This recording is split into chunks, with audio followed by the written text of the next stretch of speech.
વિડીયોને અંત સુધી જરૂર જોજો। વિડીયોને જોયા પછી તમે પણ રડી પડશો। મારા દેર પાસે અચાનક ના જાણે ક્યાંથી પૈસા આવી ગયા હતા। અમે એક ગરીબ પરિવારના હતા, પરંતુ અચાનક આટલા બધા પૈસા આવવા મારી સમજની બહાર હતું। હું વિધવા હતી। થોડા વર્ષો પહેલા મારા પતિનું અવસાન થઈ ગયું હતું અને મારી આગળ પાછળ કોઈ નહોતું। મારો એક પુત્ર હતો 8 વર્ષનો। મારા લગ્ન ખૂબ નાની ઉંમરમાં થયા હતા અને હવે મારી ઉંમર 28 વર્ષ હતી। મારા પતિના મૃત્યુ પછી મને ફક્ત મારા દેરનો જ સહારો હતો। મારા પિયરમાં ફક્ત મારી માંગ હતી, જે મારા લગ્નના 1 વર્ષ પછી જ આ દુનિયામાંથી જતી રહી હતી। બાકી કોઈ સંબંધીઓથી મને આશા નહોતી કે મારા સંબંધીઓ મને અને મારા પુત્રને ટેકો આપશે, એટલા માટે મેં દેર સાથે રહેવાનો ફેંસલો કરી લીધો। મારા દૂરના સંબંધીઓ આવીને મને સમજાવવા લાગ્યા કે દેર મારા માટે પર પુરુષ છે અને મારે તેની સાથે એક જ છત નીચે ના રહેવું જોઈએ। તો હું તેમને કહેતી હતી કે તમે લોકો મને તમારા ઘરમાં રાખી લો, પરંતુ મારી આ વાત સાંભળીને તે બધા લોકો ચૂપ થઈ ગયા। આજના જમાનામાં કોઈ કોઈનો બોજ સહન કરતું નથી, પણ મારા દેરે મને વચન આપ્યું હતું કે તે મારા અને મારા પુત્રનો સહારો બનશે। બધાએ અમને ખૂબ પરેશાન કર્યા કે અમારું એક છત નીચે રહેવું ખોટું છે, પરંતુ તેમ છતાં કોઈ મને સાથે રાખવા માટે તૈયાર નહોતું। હું સમજી ગઈ હતી કે લોકોને ફક્ત વાતો જ કરતા આવડે છે। જો લોકોને મારી ખરેખર આટલી ચિંતા હોત તો તેઓ મને સહારો આપતા, પણ એ બધાને મારી કોઈ ચિંતા નહોતી। તેમનો હેતુ માત્ર મને હેરાન કરવાનો હતો અને બીજું કંઈ નહીં। મેં એક અલગ વિસ્તારમાં રહેવાનો ફેંસલો કર્યો। મારા દેરે કહ્યું કે તે વિસ્તારનું વાતાવરણ સારું નથી। મેં તેના વિશે ઘણી બધી અફવાઓ સાંભળી છે કે ત્યાં મહિલાઓનો ઇસ્તેમાલ કરે છે। તમે મારા ભાઈની ઇજ્જત છો અને મારી પણ ઇજ્જત છો। હું તમને ત્યાં રહેવાની પરવાનગી બિલકુલ પણ નહીં આપું। મારો ભત્રીજો મારા મૃત્યુ પામેલા ભાઈની એકમાત્ર નિશાની છે અને હું તેની સંભાળ રાખવા માટે કાફી છું અને તેની સંભાળ રાખવાની મારી જવાબદારી છે। મારા દેરની વાત સાંભળ્યા પછી મને ઘણી રાહત થઈ હતી, પરંતુ મને દુનિયાના લોકોની વાતોએ પરેશાન કરેલી હતી। પછી મારા દેરે સૂચન કર્યું કે આપણે આ જગ્યા છોડીને બીજે ક્યાંક જતા રહીએ। મને તેની આ વાત બહુ સારી લાગી, એટલા માટે હું શહેર છોડીને આવતી રહી। અહીંયા અમને કોઈ ઓળખતું નહોતું અને અમે કોઈની સાથે વાત પણ ના કરી અને સંબંધો પણ ના રાખ્યા, કારણ કે અમારા સંબંધ પર ફરીથી પ્રશ્ન ઉઠાવવામાં આવતા। જો કોઈ મહોલ્લાની સ્ત્રી મારા ઘરે આવીને મારા અને મારા દેર વચ્ચેના સંબંધો વિશે પ્રશ્નો પૂછે તો હું તેને માત્ર એટલો જ જવાબ આપતી કે તે મારો નાનો ભાઈ છે। પછી મહોલ્લામાં આ પ્રખ્યાત થઈ ગયું કે હું આ ઘરમાં મારા ભાઈ સાથે રહું છું, એટલા માટે અમને અહીંયા કોઈ પ્રકારની સમસ્યાનો સામનો ના કરવો પડ્યો। મારી પાસે મારા લગ્નના ઘરેણાં હતા, જે વેચીને અમે અહીંયા આવ્યા હતા। તે પહેલા મારા દેરે કારોબાર શરૂ કરી દીધો હતો અને તેનો કારોબાર દિવસ રાત તરક્કી કરી રહ્યો હતો। ઘરમાં પુષ્કળ પૈસા આવવા લાગ્યા। દેરને તેના વ્યવસાય વિશે ઘણી વાર પૂછ્યું, પણ તેણે દર વખતે મારો જવાબ ટાળ્યો। પછી મેં પણ વધુ પૂછપરછ મેં કરી નહોતી, કારણ કે મારા માટે પૈસા આવતા હતા તે પૂરતું હતું। મારો દેર સારો વ્યક્તિ હતો, મને તેનાથી કોઈ ખોટા કામની ઉમ્મીદ નહોતી, એટલા માટે મેં વધારે તપાસ કરી નહોતી। મારા દેર પાસે ઘણા બધા પૈસા આવી ગયા અને અમે તે મહોલ્લો છોડીને એક બહુ મોટું ઘર ખરીદી લીધું। હવે અમે મોટા ઘરમાં રહેવા લાગ્યા હતા। અમારી જીવનશૈલી અમીરો જેવી થઈ ગઈ હતી। વધારે પૈસા આવવાને કારણે તમામ સંબંધીઓ ગરીબ હતા અને વારંવાર અમારા ઘરે આવવા લાગ્યા। મારા દેરના લગ્ન નહોતા થયા અને મારા દેરના પૈસા જોઈને બધાની આંખો ચમકવા લાગી અને હું તે બધાની આંખોમાં ખટકવા લાગી। એ લોકો જેને પહેલેથી જ મારા દેર સાથે રહેવા સામે વાંધો હતો, તે હવે વધુ જોરથી બોલવા લાગ્યા હતા। અમુક લોકોએ તો એમ પણ કહ્યું કે તું તારા દેર સાથે લગ્ન કરી લે, નહીતર અલગ રહે, તારું તેની સાથે રહેવું યોગ્ય નથી। બધાની વાતોએ મારા હૃદયને ઠેસ પહોંચાડી હતી। ખરેખર તેની સાથે રહેવું મારા માટે યોગ્ય ન હતું, પરંતુ તે લોકોને જ જ્યારે હું કહેતી કે મને તમારી સાથે રાખી લો, ત્યારે તેઓ નજર ફેરવી લેતા। મોટા ઘરમાં આવ્યા પછી મેં એક ઉંમરલાયક નોકરાણીને રાખી લીધી હતી, જે દરેક સમયે અમારી સાથે રહેતી હતી તેનો અર્થ એ કે હું હવે ઘરમાં એકલી નહોતી રહેતી. પૈસાદાર થયા પછી ફરી દેરે એક બીજું કામ શરૂ કરી દીધું. તે દર મહિને 50 છોકરીઓના લગ્ન કરાવતો હતો. તે છોકરીઓ ખૂબ જ ગરીબ પરિવારની રહેતી હતી અને લગ્ન કરાવ્યા પછી તે કપલને હનીમૂનને બદલે તીર્થયાત્રા પર મોકલી દેતો અને બધો ખર્ચ પોતે જ ઉપાડી લેતો. દેરની આ વાતથી હું ખૂબ જ ખુશ થઈ ગઈ હતી. પણ નવાઈની વાત એ હતી કે જ્યારે પણ છોકરી તીર્થયાત્રા માટે જતી ત્યારે તે પાછી વિધવા થઈને આવતી. મને પરેશાની થવા લાગી કારણ કે આવું દરેક છોકરી સાથે થવા લાગ્યું હતું. આ વાતો સાંભળીને મારો દેર પણ પરેશાન થઈ ગયો હતો કારણ કે તેને ગરીબ છોકરીઓના લગ્ન કરાવવાની અને ભગવાનના દર્શન અર્થે તીર્થયાત્રા પર મોકલવાની જવાબદારી ઉઠાવી હતી. પરંતુ આ વિચિત્ર પ્રકારની ઘટના બનવા લાગી હતી. મારા દેરે મને કહ્યું કે હું આ વાતની કોઈ પણ છોકરીને જાણ ના થવા દઉં કે જે પણ છોકરી લગ્ન પછી તીર્થયાત્રા પર જાય છે તે વિધવા બનીને પાછી આવે છે. મને દેરની વાત ખૂબ જ અજીબ લાગી હતી. મારા મતે તો છોકરીઓએ યાત્રા પર જતા પહેલા આ વાત જાણી લેવી જોઈતી હતી કારણ કે તીર્થયાત્રાથી પરત ફરતી દરેક છોકરી સાથે વિચિત્ર અને દુર્ભાગ્યપૂર્ણ ઘટનાઓ બનતી હતી. મેં મારા દેરને સમજાવવાની કોશિશ કરી કે છોકરીઓને પહેલેથી ખબર હોવી જોઈએ કે તેમના પતિ પ્રવાસેથી પાછા ફરતી વખતે મૃત્યુ પામે છે. પરંતુ મારી આ વાત ઉપર જીવનમાં પહેલીવાર મારો દેર મારા પર ગુસ્સે થયો હતો. અચાનક આ રીતના વર્તને મને ખૂબ જ વધારે પરેશાન કરી દીધી હતી. તેના આ વર્તન ઉપર હું આશ્ચર્યમાં પડી ગઈ. મારા દેરે આજથી પહેલા મારી સાથે ક્યારેય આ અંદાજમાં વાત નહોતી કરી, બલકે તે મને તેમના ભાઈની વિધવા માનતો હતો અને તે જ રીતે તે મને તેમના ભાઈની વિધવા માનતો હતો અને તે જ રીતે તે મને તેની મોટી બહેનનો દરજ્જો આપતો હતો. પરંતુ આજે જે રીતે મારા દેરે મારી સાથે વાત કરી હતી તેના આ વર્તન ઉપર મને હજી સુધી વિશ્વાસ નહોતો થઈ રહ્યો. મારો દેર મારા ઉપર ગુસ્સે થઈને જતો રહ્યો હતો. જ્યારે હું એ વિચારીને પરેશાન થઈ રહી હતી, આખરે મારા દેરને શું થયું છે. મેં મારા પુત્રને ખાવાનું ખવડાવ્યું અને તેને સુડાવી દીધો. જ્યારે મારા પોતાની ઊંઘી ઉડી ગઈ હતી કારણ કે મારા દેરનું વર્તન દિવસે ને દિવસે વધુ અજીબ થતું જઈ રહ્યું હતું. મેં મારા દેરને હંમેશા હળવાશથી વાત કરતા જોયો હતો, પણ છેલ્લા કેટલાક દિવસોથી મારા દેરનું જે રૂપ મારી સામે ઉભરી રહ્યું હતું તે કોઈ પણ રીતે વિશ્વાસ કરવા જેવું નહોતું. હવે મારો દેર દિવસે ને દિવસે વધુ ખરાબ સ્વભાવનો બનતો જતો હતો. આજે જ્યારે અચાનક એને મારી સાથે આટલી તોછડાઈથી વાત કરી ત્યારે હું આશ્ચર્યમાં પડી ગઈ. મારો દેર આખી રાત ઘરે ના આવ્યો અને હું તેની રાહ જોતી રહી. ક્યાંક ને ક્યાંક હવે મને આ વાત પર શંકા થવા લાગી કે તે કંઈક ખોટું કરી રહ્યો છે કારણ કે દરરોજ ઘરમાં આટલા બધા પૈસા આવવા અને હવે જે વાસ્તવિકતા મને ખબર પડી હતી કે છોકરીઓને તીર્થયાત્રામાં મોકલવાની અને તેમના પતિઓનું મૃત્યુ થઈ જવું, આ બધા વિચારો મારા મગજમાં ફરી રહ્યા હતા. કડીઓ જોડીને મને એ વાત ઉપર વિશ્વાસ થવા લાગ્યો કે જરૂર દાળમાં કંઈક કાળું છે. તે રાત્રે તે ઘરે પાછો નહોતો આવ્યો. તે પાછલા 3 દિવસથી ઘરે નહોતો આવ્યો. હવે મને ખૂબ જ પરેશાની થવા લાગી હતી કે આખરે મારો દેર ક્યાં જતો રહ્યો છે કારણ કે આજ પહેલા ક્યારેય એવું બન્યું ન હતું કે મારો દેર 3 દિવસ સુધી ઘરે પાછો ના આવ્યો હોય. હું આ બાબતે જ વિચારી રહી હતી કે ત્યારે અચાનક જ રૂમનો દરવાજો ખુલ્યો. મેં મારા રૂમમાંથી બહાર આવીને જોયું. મારો 8 વર્ષનો પુત્ર તેની સ્કૂલમાં ગયો હતો. લગભગ દિવસનો સમય હતો.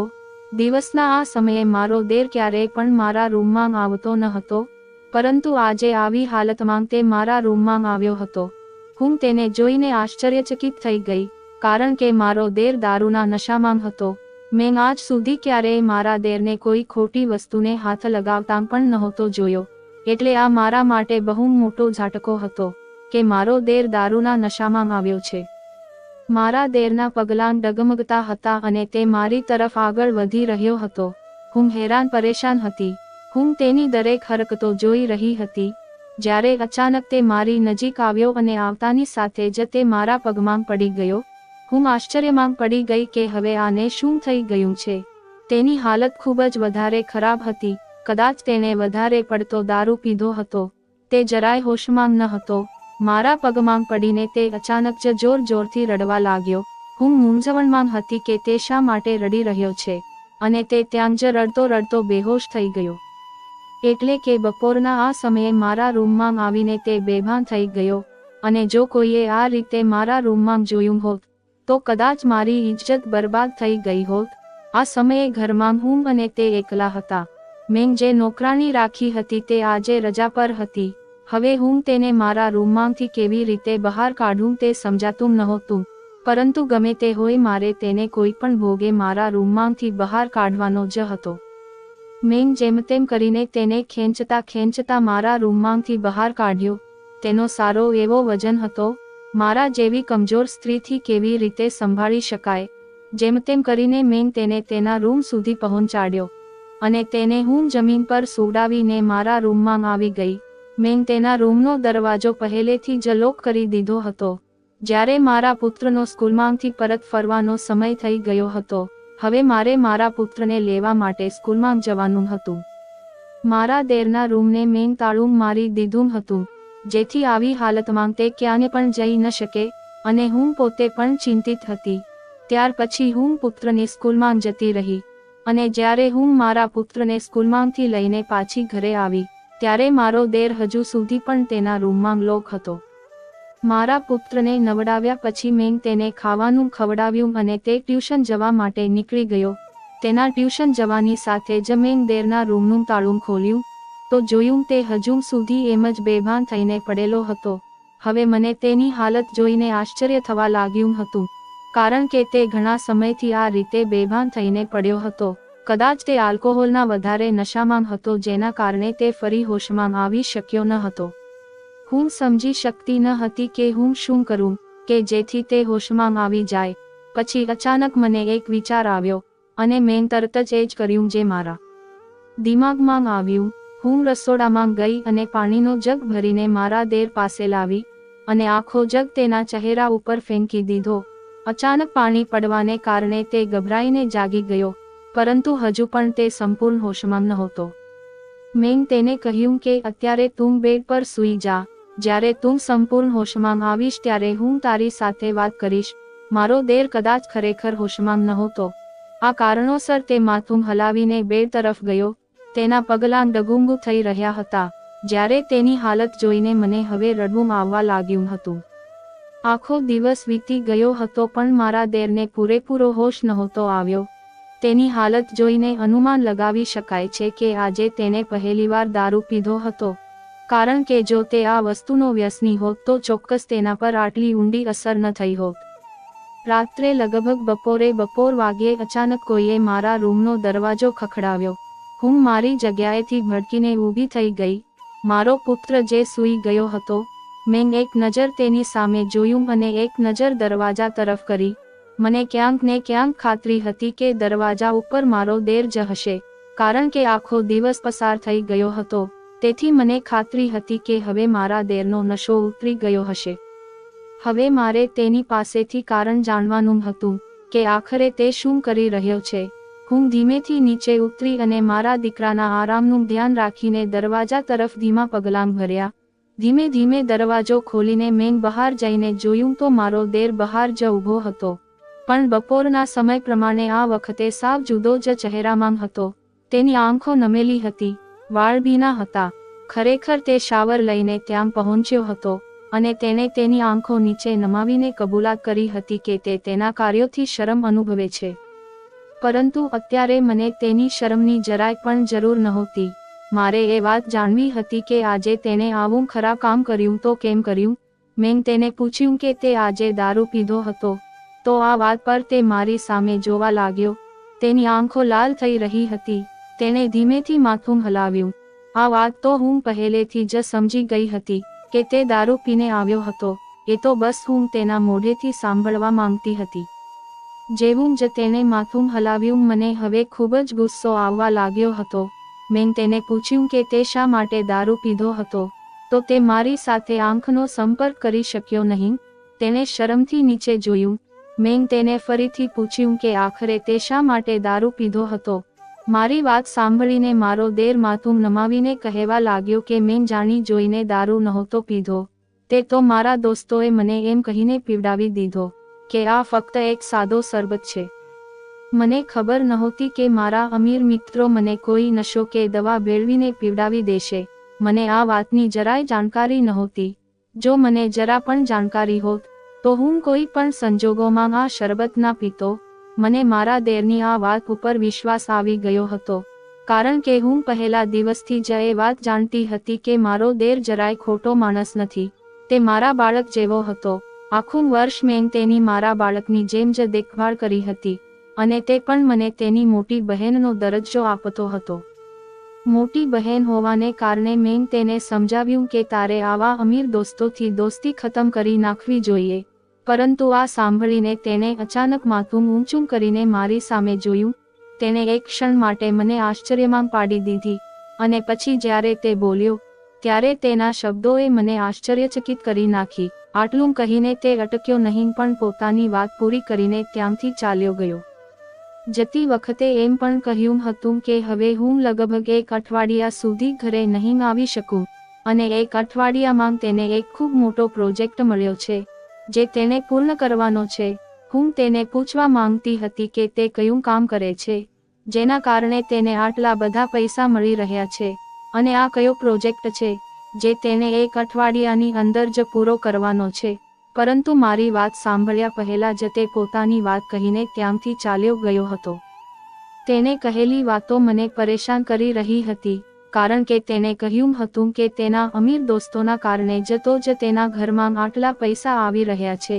તે અમીર દોસ્તોએ તો તેને આવું કામ બતાવ્યું હતું જેના કારણે તે થોડા જ મહિનામાં આટલો અમીર બની ગયો હતો, અને હવે તે કોઈ પણ ભોગે આ કામ છોડી શકે તેમ નથી, કારણ કે આ કામને અપનાવવું તો આપણા માટે ખૂબ જ સરળ છે, પરંતુ આ કામમાંથી બહાર નીકળવું ખૂબ જ મુશ્કેલ છે. તેના શબ્દો હજુ સુધી મારા કાનમાં ગુંજતા હતા. આજે પૂરા 3 દિવસ વીતી ગયા હતા, પણ મારા દેરનો કોઈ પત્તો નહોતો. મને ખબર નહોતી કે મારો દેર આખરે ક્યાં ગયો છે, અને તે શું કામ કરે છે જેના કારણે તેને થોડા દિવસોમાં આટલા પૈસા મળી રહ્યા છે. હું હેરાન પરેશાન હતી. બસ એ જ વિચારતી રહી કે આખરે તે એવું કયું કામ કરે છે, પરંતુ તેનો જવાબ નહોતો મળતો. એક અઠવાડિયા પછી જ્યારે મારો દેર ઘરે પાછો આવ્યો ત્યારે મેં તેને પૂછ્યું કે તું એક અઠવાડિયા માટે ક્યાં ગયો હતો? તો તેણે મને કહ્યું કે તે એક અઠવાડિયા માટે દુબઈ ગયો હતો. તેની આ વાત સાંભળીને હું ચોંકી ગઈ, કારણ કે તેને મને જણાવ્યું જ નહોતું કે તે શહેરની બહાર જઈ રહ્યો છે, અને તેના જીવનમાં પહેલીવાર આવું બન્યું હતું કે તે દેશની બહાર ગયો હતો, કારણ કે આજ પહેલા તો તે દેશમાં રહીને જ કામ કરતો હતો. અવારનવાર તે બીજા શહેરમાં જતો રહેતો હતો, અને મને કહેતો હતો કે તે કામ માટે બીજા શહેરમાં જઈ રહ્યો છે. પરંતુ આજે તેણે મને જે વાત જણાવી હતી તેણે મને આશ્ચર્યચકિત કરી દીધી હતી, કારણ કે બીજા દેશમાં જવું એટલું સરળ કામ નથી. મને ખબર ન હતી કે મારો દેર એક અઠવાડિયું દુબઈમાં રહીને આવ્યો છે, અને જ્યારે મને ખબર પડી ત્યારે મને તેમની આ વાત સાંભળીને ખરેખર ખૂબ જ આશ્ચર્ય થયું. તો મેં તેને પૂછ્યું કે આખરે એક અઠવાડિયાથી દુબઈમાં શું કરી રહ્યો હતો. મારી વાત સાંભળીને તેને એક ખૂબ જ સુંદર સોનાનો હાર મારી સામે રજૂ કર્યો, જે જોઈને મારી આંખો ચમકી ગઈ, કારણ કે રાત્રિના આ સમયે સુંદર લાઇટના પ્રકાશમાં તે સોનાનો હાર ચમકી રહ્યો હતો. તે હાર જોઈને જ તેની કિંમતનો અંદાજો લગાવી શકાતો હતો. તે ખરેખર ખૂબ જ મોંઘો હાર હતો. જ્યારે મેં મારા દેરને પૂછ્યું કે તેને તે ક્યાંથી લાવ્યો, તો તેને કહ્યું કે દુબઈના શેખે તેને ભેટ તરીકે આપ્યો છે. તો મને તેની આ વાત ઉપર આશ્ચર્ય થયું. કોઈ કારણ વગર આટલી મોંઘી ભેટ કેમ આપે? મેં તેને કારણ પૂછ્યું તો તેને કહ્યું કે તમે કેરી ખાઓ, ગોટલીઓ ના ગણો. આ હાર હું તમારા માટે લાવ્યો છું, તો બહેતર છે તે મારા તરફથી ભેટ તરીકે રાખો તો સારું. પરંતુ મેં મારા દેરને સ્પષ્ટ ના પાડી દીધી, અને કહ્યું કે જ્યાં સુધી તું મને નહીં જણાવું કે તું શું કામ કરે છે, ત્યાં સુધી હું આ હાર નહીં રાખું. જો કે મારી આ ધમકીથી મારો દેર પરેશાન થઈ ગયો, અને તે હાર લઈને ત્યાંથી જતો રહ્યો. મારે હવે વાસ્તવિકતા જાણવી હતી, કારણ કે આજ પહેલા મારા દેરે ક્યારેય મારો આદેશ ટાળ્યો નહોતો, અને આજે તે આ રીતે ત્યાંથી કોઈ જવાબ આપ્યા વગર ચાલ્યો ગયો હતો. ધીમે ધીમે સમય પસાર થઈ રહ્યો હતો, અને આખી વાતને 1 વર્ષ વીતી ગયું હતું. હવે મારો દેર અવારનવાર દેશની બહાર જવા લાગ્યો, ક્યારેક દુબઈમાં અને ક્યારેક બીજે ક્યાંક. જ્યારે પણ હું તેની પાસેથી કાંઈ જાણવા માંગતી ત્યારે તે મને કહેતો કે ચિંતા ના કરો, તમને જે જોઈએ તે બધું ઘરે બેઠા બેઠા મળી જશે. એક દિવસ તે મને કહીને ગયો કે તે દુબઈ જઈ રહ્યો છે. મને કંઈક ને કંઈક ખોટું લાગી રહ્યું હતું, જાણે તે દુબઈ નહીં પણ બીજે ક્યાંક જઈ રહ્યો છે. આ જ કારણસર મેં તેને જીદ કરી કે હું પણ તો વિધવા છું, તો મને પણ તીર્થયાત્રા પર મોકલી દે. પહેલા તો તે મારી વાત સાંભળીને આશ્ચર્યમાં પડી ગયો, પણ પછી તે મારી વાત ઉપર માથું હલાવવા લાગ્યો અને બીજા જ દિવસે તેને મને કહ્યું હતું કે તે હજુ થોડા દિવસ દુબઈમાં રહેવાનો છે અને પાછો આવીને તે મને બધું જ જણાવી દેશે કે આખરે આ બધું શું ચાલી રહ્યું છે. હજુ 2-3 દિવસો જ વીત્યા હતા કે એક દિવસ અચાનક મારા ઘરનો દરવાજો ખખડ્યો તો હું આશ્ચર્યમાં પડી ગઈ, કારણ કે અમારા ઘરે કોઈ નહોતું આવતું. મેં દરવાજો ખોલ્યો તો સામેનું દ્રશ્ય જોઈને હું ડરી ગઈ. મારા મોંમાંથી ચીસ નીકળી ગઈ, કારણ કે મારો દેર મારી સામે લોહીથી લથપથ ઊભો હતો. તેનો સફેદ શર્ટ લોહીથી ખરડાયેલો હતો અને તેના ચહેરા ઉપર પણ લોહી લાગેલું હતું. તેના કપાળમાંથી લોહીના ટીપાં ટપકીને ઘરના માર્બલ ઉપર પડી રહ્યા હતા. મેં તરત જ દરવાજો પૂરેપૂરો ખોલી નાખ્યો ત્યારે તે ડગુંગુ પગલાં સાથે અંદર પ્રવેશ્યો. મેં ડોક્ટરને ફોન કર્યો અને થોડીવારમાં ડોક્ટર ઘરે આવી ગયા. તેમણે મારા દેરના બધા જ ઘા સાફ કર્યા અને તેને ઊંઘની ગોળીઓ આપીને જતા રહ્યા અને હું પરેશાનીથી મારા દેરને જોઈ રહી હતી. બીજા દિવસે સવારે જ્યારે તેને આંખો ખોલી ત્યારે મેં તેને પૂછ્યું કે આખરે શું થયું છે? તું તો દુબઈમાં હતો, તો પછી અચાનક તારી આ હાલત કેવી રીતે થઈ ગઈ? તો તે મારી સામે જોઈને હસવા લાગ્યો અને કહેવા લાગ્યો કે ખોટાનું પરિણામ પણ ખરાબ જ આવે છે. હું ખોટા માર્ગ ઉપર ચાલવા લાગ્યો હતો, તો મારે તેની સજા તો ભોગવવાની જ હતી. મેં મારા ભગવાનને પ્રાર્થના કરી હતી કે મારા ગુનાઓની સજા મને આ જ દુનિયામાં મળી જાય. તે દુનિયાની સજા ખૂબ જ મુશ્કેલ હોય છે, જેથી સજા આજ દુનિયામાં ભોગવી લો તો બહેતર છે. તે રડતાં રડતાં બોલ્યો. તો મેં તેને પૂછ્યું કે તું શું ખોટા કામ કરવા લાગ્યો હતો? તો તેણે મને કહ્યું કે હું છોકરીઓના લગ્ન નહોતો કરાવતો, પણ હું દુબઈની ગેંગ માટે કામ કરતો હતો.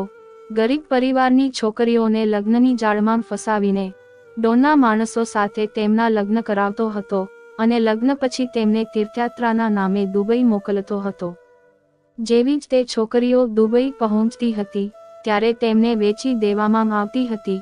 1 અથવા 1.5 અઠવાડિયા સુધી તેમનો ઉપયોગ કર્યા પછી એમ કહીને તેમને પાછી મોકલી દેવામાં આવતી હતી કે તેમનો પતિ મૃત્યુ પામ્યો છે, કારણ કે આ વાત તો તે છોકરીઓ પોતે પણ નહોતી જાણી શકતી કે તેમની સાથે શું થઈ રહ્યું છે, શું તે જ તેમના અસલી પતિ છે કે નહીં. તેમને તો માત્ર એટલું જ કહેવામાં આવતું હતું કે તેમના લગ્ન આ વ્યક્તિ સાથે થયા છે, પરંતુ વાસ્તવિકતા એ હતી કે દુબઈનો ડોન તે છોકરીઓનું વેચાણ કરતો હતો, જેના માટે તેને મોઢે માગેલી ઘણી મોટી કિંમતો મળતી હતી. આ કામ માટે અલગ અલગ દેશોમાંથી છોકરીઓની વ્યવસ્થા કરવામાં આવતી હતી અને એ જ રીતે આપણા વિસ્તારમાંથી હું અને મારા તે અમીર દોસ્તો જ આ કામ કરતા હતા.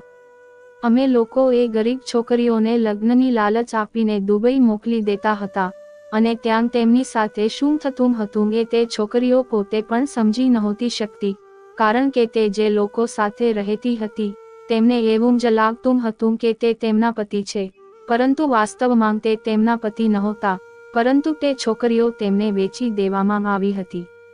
મને આ વાતનો અહેસાસ થઈ ગયો હતો અને તે જ કારણે મેં તેમની માફી માંગી લીધી હતી અને દુબઈના ડોનને ના પાડી દીધી હતી કે હવેથી હું આ કામ કરવા માંગતો નથી. તેના કારણે તેણે પોતાના માણસોને મોકલીને મારા પર હુમલો કરાવ્યો અને મને મારી નાખવાનો પ્રયાસ કર્યો, પરંતુ જેમ તેમ કરીને હું ત્યાંથી ભાગીને બચી ગયો. મારા દેરની બધી વાતો સાંભળીને મને હવે તેના પ્રત્યે નફરત મહેસૂસ થવા લાગી હતી, કારણ કે તેને માત્ર 1-2 નહીં પણ અસંખ્ય છોકરીઓની જિંદગી બરબાદ કરી નાખી હતી. અત્યારે મારો તેને માફ કરવાનો કોઈ ઈરાદો નહોતો, જેના કારણે મેં પોલીસને ફોન કરી દીધો અને તેને પોલીસને હવાલે કરી દીધો. તેના માટે આ જ સજા બહેતર હતી, કારણ કે તેણે પોતાનો ગુનો કબૂલ કરી લીધો હતો, જેના કારણે તેને આજીવન કેદની સજા ફટકારવામાં આવી હતી. મેં તે ઘર છોડી દીધું હતું, કારણ કે તે મહેનતના પૈસાથી ખરીદ્યું ન હતું. ખરાબ કાર્યો